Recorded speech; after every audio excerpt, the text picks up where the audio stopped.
Hello. Hello. How are you doing? I'm good. How are you, George? Doing good. You getting Nice work weather. getting worked lately, huh? Ah, no, it's been okay, to be honest. It's been better. I think the first 3 weeks were harder. Right now Yeah. it's Yeah, it's you guys had a really good review yesterday. So things are going better with ordering and all that.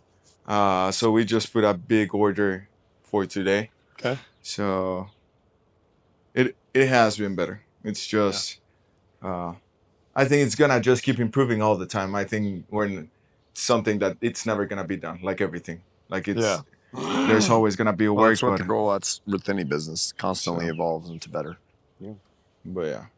But it has been good. I think the people that are there are working really hard, to be honest, and I'm really happy about it because they feel like it's their place. Like whoever survived all of this stuff that Now there's has ownership. happened, like there's like, okay, yeah, we're here, we're planning to stay, and they've invested a lot into it, How so cool it's is good. that? It is really good. Well, that's so cool. Major change in any organization, even if it's good change, like positive change for the better, for the longevity of the organization, is tough. And you're always gonna hit that old crew, that old breed inside that organization who is in that mindset. That's not how we've done it. You know, that's we didn't used to do things that way. People didn't used to make me do this, why now? And so that's always a thing you have to overcome and anticipate, right? The only time that doesn't exist is when in a brand new organization. But 6 months down the line, even though it's only 6 months, you have people who get into that mindset. That's not how we do that, you know and you have to overcome that. Yeah, but it has been good. I Yeah. think that's places. So it has been good. So yeah, today we're talking about networking. That's what the class is gonna be about tonight. Yeah. And I didn't really understand how important networking was. So coming from Mexico, getting access to certain people, it's way more complicated than in here. I was talking one of these times to I love the topic of this conversation. with Continue. I've got some words to start us off with whenever you're done. Chad, and for me it was like for me to be in a room with the people that I'm in a room in now, it would take me years, an amazing career, and a lot of money. Yeah. So and I also didn't understand how important it was to have a circle like that around you. So yeah, man, like networking is the topic, and there's so much importance in doing so. But what determines with whom we're allowed to network with, right? What determines the value of our network? That's really what the mindset topic is about, because we're talking about mindset, Yeah. you know? So I'm a jerk off. I just want to drink beer and do silly shit and make a little money and, just have this Americanized culture lifestyle and not have any vision, not really build anything of substance that'll change the community or nation or impact in any way. What do you think my network's going to consist of? Bunch of people of similar mindset, right? Bunch of freaking guys that just want to enjoy life, want to go to the lake and tube and drink beer all weekend and come back and hope that their business is going to grow and that they're going to have good employees and an inspired workforce and make a difference in the world, Well, that's all bullshit. They won't, right? Because they're going to be surrounded by people of the same belief, right? That we're here to have a good time, not to here to have purpose. Now, there's a good time to be had in purpose. It's a good time when you have purpose, right? Yeah. It's just a different kind of good time, you know? So what are the mindset things? Like if we want to build a good network, what is the key to building a good network? That's what I'd like to talk about during this podcast moment. So I think foundationally you Give me have 1 sec. I'll cut it. We just have one camera recording all of us, and then all of the ones are vertical. So if you smoke, it's gonna show. That's great. Okay. So I think foundationally, you have to understand why you're building a network, right? Yeah. It's like building any building. The purpose of the building, the end state of the building, changes how you build it. Right. And so, why you are building the network is important. There are people out there that view building a network as like they meet a new person and they're like, all right, that is another rung on the ladder for me to climb. You know, that is a person I'm going to use to get to the top. And then there's other people who view those as people, like walls around them. Like these are the Yeah. people that are going to Security. surround me Right. as I make my way to the top. You know, and so the why, and if you're looking at building your network from strictly a business sense, that's wrong. Well, of course. I mean, this is Maverick mindset. We're talking about networking in a completely different way than the world does. Absolutely. The world will tell you to strategically create your network to best benefit you. In Maverick mindset, we're going to talk about who you have to become to have a valuable network. Yes. Yeah. And so it is, to me, I want to build a network of people who inspire me, Right. teach me, and that I can teach. Right. You know, I'm not someone who can give me a job or Yeah, the not someone reference. you can use. Right. Those things come But that's the inherently. world. When we talk about networking in the world, it's Yes. strictly strategic and using people to get to another place. That is the opposite of the way that it should be. We should be networking with people that we see value and alignment in core values. And those core values should have impacted their life to the physical attributes, right? So when I build my network, and I will tell you, my network consists of men and women that have the utmost integrity, first and foremost, that they are men and women of their word, first and foremost, that they are have enough self-discipline and self-control to do what is required even when it is difficult, and that they have the care and compassion to lend a hand even to the lowliest of human being. That is the absolute criteria that I have, right? Like I will not network with anyone that doesn't have all three of those, right? I will not, because we are misaligned. And you can get these Andy Elliott's and these other jack-offs that are tough guys, that are just tough guys. And they don't have any compassion or mercy or grace in their body. That is not my network. Kiss my ass. You can be the toughest son of a bitch on the planet. Most successful, have all these accolades, all these businesses, all this wealth, but you're not in my network because we don't align. Because until you can go sit next to the homeless man and buy him a cup of coffee and be interested about the pain in his life, you have no value to me. Fuck you. So my network is built with like-minded individuals. Now, within that network, those are my core values, right? And then I have sub-values. Sub-values such as, you know, are you intelligent enough to speak professionally, right? Are you intelligent enough and sharp-minded enough to hang with me when we're talking about financials or vision or, you know, futures or whatever? Are you sharp enough minded to stay with me, right? So my network is multi-versed, right? I have a big network that maybe we align in core values to a degree, but we're not completely aligned. And then I have a network that's a little bit closer, where we align more on core values, but maybe they're not mentally there. We're not there on like, we can't go in the same places. Like when it talk about business and we're rolling through numbers, bow, bow, bow, bow, bow, bow, bow, bow. Like, can they hang? Maybe yes or no, right? But that is distance in the network, right?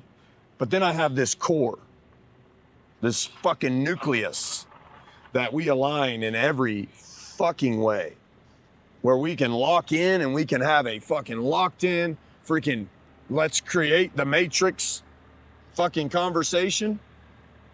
And then we can also send scripture to each other and encourage each other in moments of hard shit. Yeah.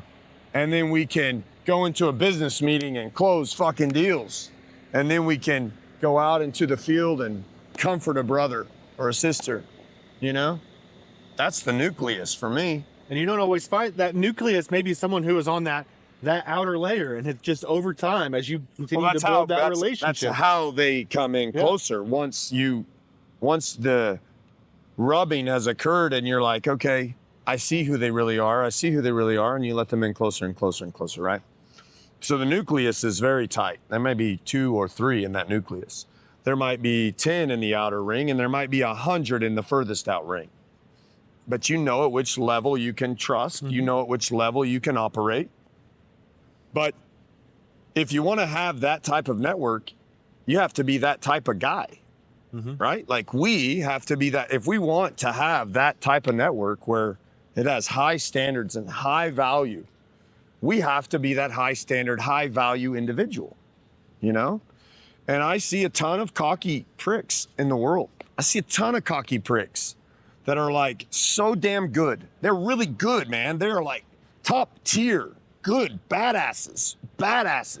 You've seen them. Yeah. I mean, dude, the movie Top Gun. What's that guy's name that's like cool guy, that Maverick movie, Top Gun Maverick? I don't know. He's like the I've only seen pilot movie that once. challenges Tom Cruise. You guys suck.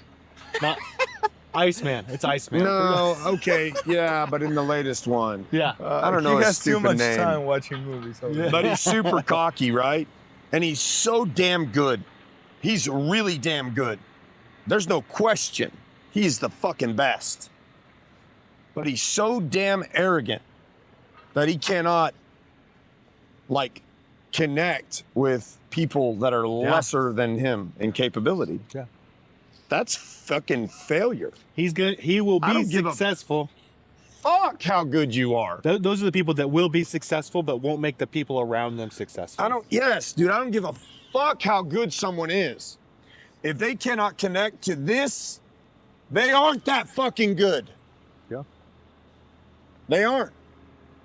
So I have very high standards with who I allow in my nucleus because they have to be good, but they also have to be good, man. They also have to care about the smallest and build the smallest up.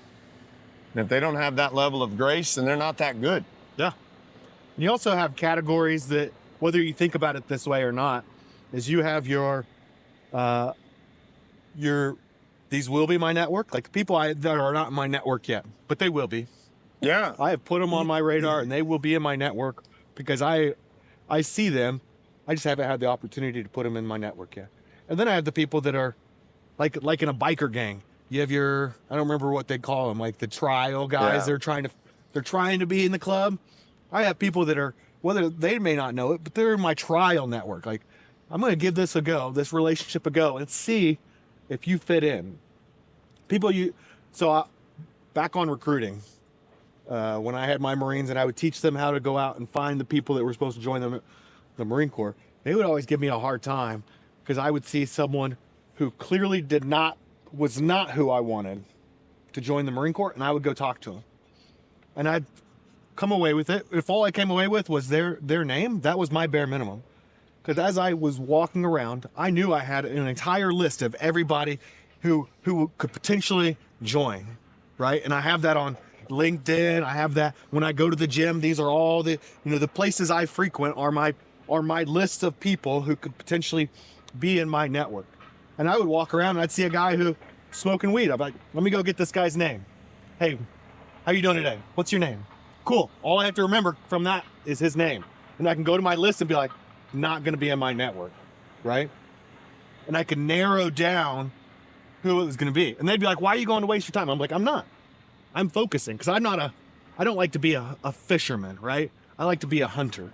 I'd rather go find the people I want, not catch whoever comes along. You know, those just happen. And those are by the grace of God that he puts people in our path. But in the absence of him giving me those people, I go find those people, right? And that's like hunting, like fishing with a bow and arrow. You're spear fishing. You're out, there's the fish I want, I'm going to go get it. And so, but I also oftentimes had to go out there and be like, that is not the fish I want. How do I find out what fish that is so that when someone says, hey, I want you to meet this guy, I can be like, hold on. I think I'm good. I appreciate the connection, but I don't think we align. I don't want to waste his time or my time, you know? And you build those lists. It's just a matter of whether or not how you categorize those people to save yourself time later. And then there's also so we have our networks, and as you can build those relationships inside your network, you'll also learn who your networks are, right? And you'll find out some of them may not align. You know, that may who the people in your networks, who their networks are, may keep them from moving into the nucleus. They may, you know, if you're their best friend is someone who's going to keep them where they are, maybe maybe I don't have to worry about them moving into my nucleus, Right. because of the connections they have. You know, but it is absolutely. Or maybe you don't even want them in that nucleus because, I mean, you don't. Like, why would you want them in that nucleus? No. You know what I mean? Because then you compromise your own integrity and your own values. Yeah. And you got to be very selective. You know what I mean? Shit, man. We should be very selective. We should. You guys are in my nucleus, and I'm very selective. And I know that each of you are as well. And that's what I respect about each of you, is that you are that selective. I think it's also, for a lot of people outside, it's hard to see. For example, every time I talk with my girl, she's like, you have a lot of friends. And I'm like, no, I don't have a lot of friends. No? I know a lot of people. Yeah. Nice to a lot of people. But then, like, Yeah. I have a core. I have people Yeah. I actually, like, I trust. I have people that I can call, you know? Because, like, oh, no, I don't. You say you have a big list. I don't really have a big list. It's a small list, but same, it's caring about everyone. And if you care about everyone. I swear that's the first thing I look for. Anybody can be great. Anybody can be capable. But not anybody can care. Mm-hmm. I look for the level of care in a man's heart, and then I look for their capability. I think also it's one of those things that it's undervalued, you know, like the world doesn't tell you that you should be caring. They're like, okay, like when you were talking about the network, I used to see a network on how do I know these people, and then I get that job, not on the becoming. Right. Yeah. No, you saw it from a worldly perspective, right? So it's like, that okay. doesn't mean you're a bad person. It means you didn't understand. And then I'm like, oh, once I talk to him, I can get this job, even if I'm not qualified. Sure. Instead of me looking at it, I like, okay, I can be qualified, and I align with that person. Maybe that's where I'm supposed to be. Those are two different things. So you're a very capable man. You are.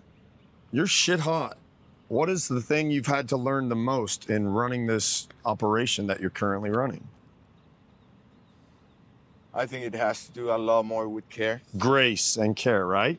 Not just that, but like investing in people. There was a lot of people that came into the organization that I thought I could treat the other ones the same way. Yeah. But I didn't really realize that the people that I brought, I had already invested so much in them. Right. So it's like ended up looking like you discarded the others. Yeah, it's different. It's just different relationships. Yeah. You know, it's like, okay, like I know exactly what they're going to do, and I know exactly how hard they're going to work, and I can push them, and I thought I could do the same with the other people. Yeah. But on the other people, I had never invested anything in. So when they look at me, it's like, okay, so you're just asking, and you haven't given me anything? Yeah. Like, you're just coming here and asking? And I was like, okay, I understand that I had to go in and be like, okay, how can I help you? I'm here for you. Once they understood that, they're like, okay, he's here for us. Yesterday, one of the members, the one that sent you a voice note, Mhm. She's like, "Are you still planning to leave? Because I don't think you can. We would love for you to stay like her and another girl." I'm like, "Okay, why?" They're like, "Because I don't think anyone can fill that position." And I felt really happy because at the beginning she was telling me like, "Oh, when you came in, we had beef," but that's because of the care, Yeah. that it was put into that person. But yeah, I just saw it as a stepping stone. Yeah. My network, even Yeah. with you, when I talked Yeah, about sure. how we started our No relationship, harm. No harm. I told Chad, and I'm like, okay, I saw you. You told me that you had a job and that you were looking for something. I'm like, if I'm down, But- he's gonna pay me some money. But do you know the first thing that attracted me to you was your level of care? That's Yes. the only thing. But I didn't know that at the time. I have a very dear friend, and the first thing that attracted to me is I saw his level of care. Yeah. And that's what I look for. I look for how kind someone is at their core, and then I'll get to know them further. And if they need to have more courage and confidence, I will help them build that courage and confidence. But the key identifier to me is how much are they able to care or willing to care? How kind is this person? How considerate? How intentional? How giving? How generous? Those are the things that, that's the core. For me, that's the core. And I believe that as a maverick, as a leader, that is our responsibility. And so if we're building a network of high value, I believe that we better start with a good foundation, at a good core, Yeah. right? A good nucleus, and build out from there. And slowly, as you expand your network, if you're a good leader, intentional, you lead their outer rings to come closer. You lead the outer rings to where you can allow them to be closer. So I think I've had some times where I went, like I failed on my network goal, right? Right.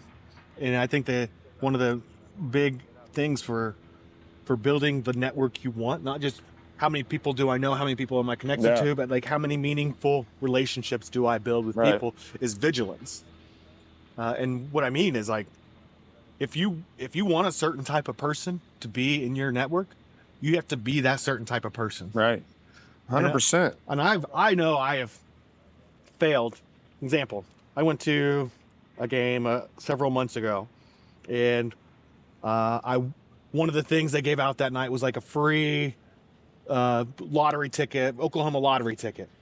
And I went to a 7-Eleven after that, and I said, "Hey, I want to get my free lottery ticket. Here's this thing."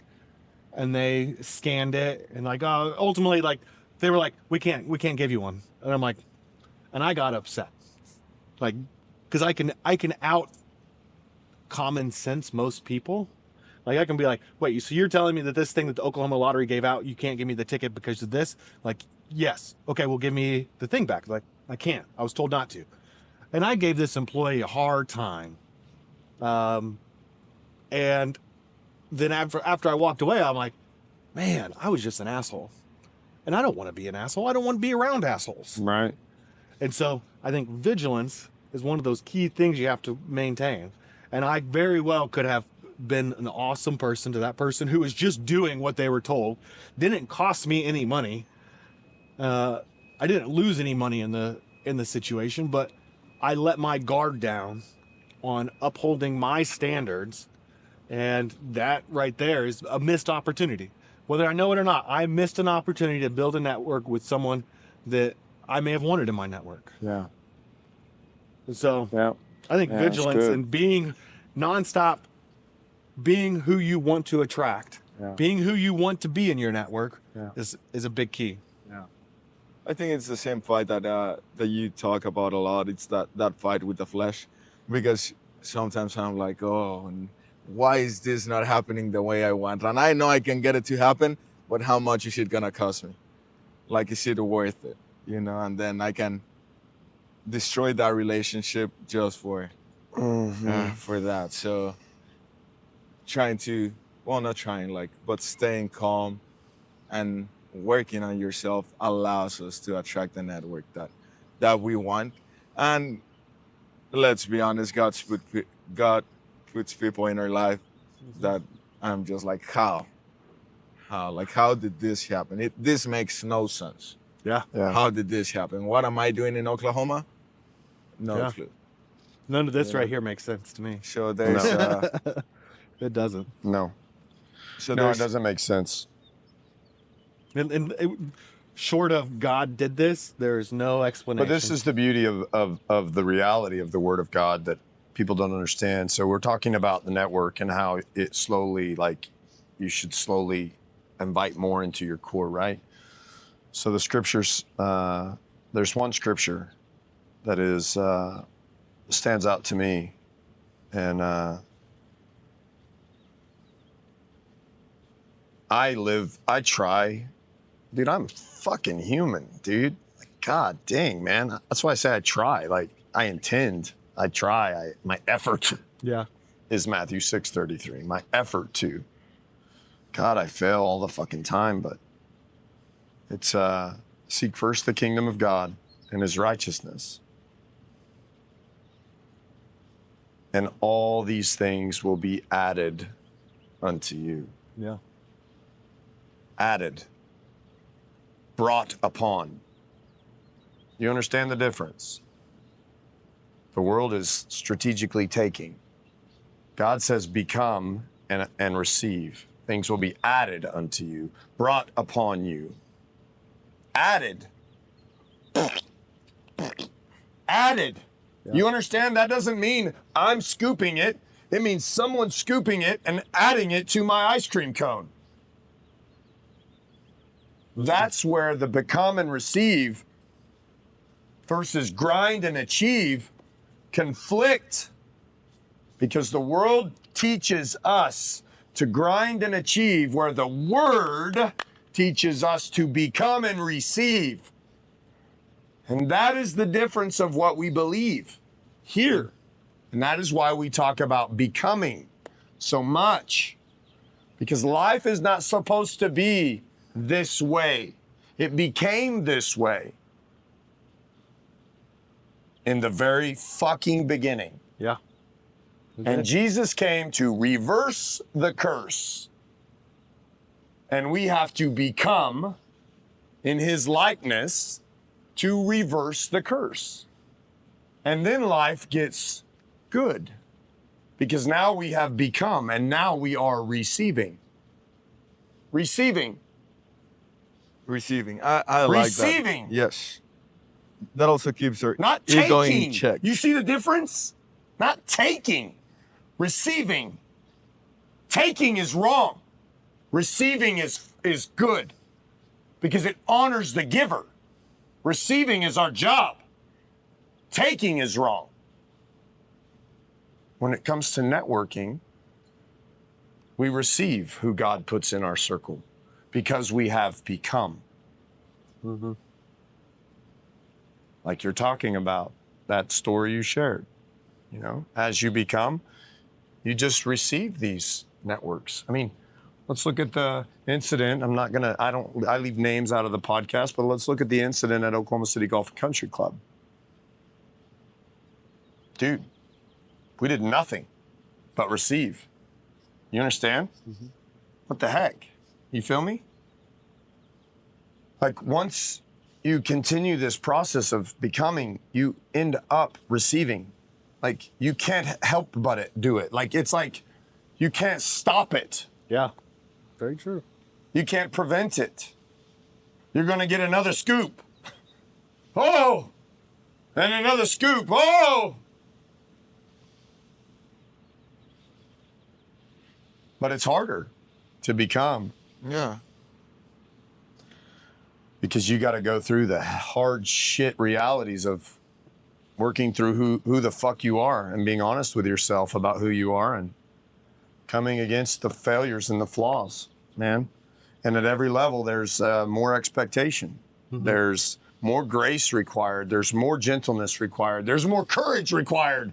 As you expand in courage and strength and humility and grace.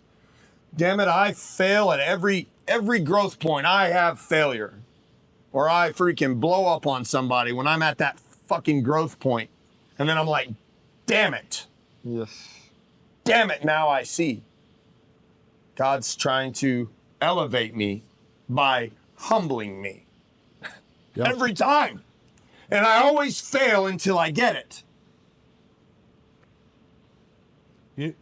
You know what I love about the Maverick Mindset meetings? Because at its core, it is a networking opportunity for people, right? That's what we're talking about. Yeah. But what I love about it is I've been to different networking events that are business networking events, and you go in there and you're like, all right, I gotta look this certain way. I gotta Yes. make sure I act this certain way. Is my hair right? How do my business cards look? What am I gonna carry in my hands? Is my phone? What's my screensaver on my phone? Because I know I'm gonna go in there and I'm gonna be judged. I have to look right for these organizations that I'm gonna try to fit into. What's the difference at Maverick Mindset? You come as you are. And you be. And you be. And so I did a lot of studying on safety this week.